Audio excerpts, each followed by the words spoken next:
Do you see difference? Oh my god.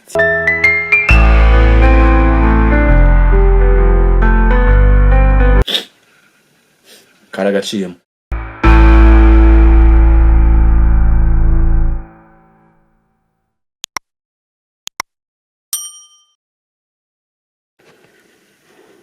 Urabona ikintu cyitwa image hano?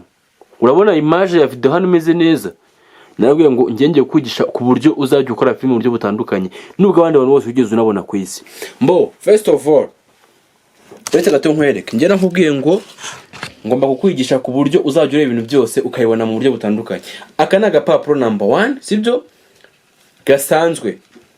Tujya tugashyira kuri kamera yacu. Uhita ubona difference direct. Do you see difference? Oh my god. Urabona ukuntu ibintu ubikora mu buryo butangaje kandi nta bintu bitangaje bitanasanzwe akoresheje. Ikintu cya mbere ni ukumenya uburyo ukora mu tuntu twawe witonze kandi utuje ukabikora nk'abahanga, aba pro, aba legend.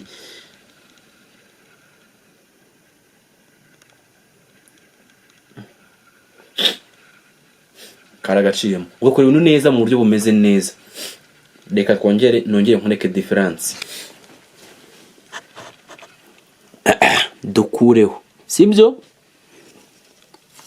Hanyuma dushyireho. Urabona ibintu bitandukaniye hehe? Ubu nta kintu ubonamo wowe. Ubu nta kintu uri kubonamo. Ubu nta kintu wigema ahangaha. Nimba hari icyo ubona nkwigishije, kora subscribe, share na comment. Niba unambonye TikTok mfollowinga gira vuba cyane, direct bikore fast. Ubwenge iyo kintu cya mbere.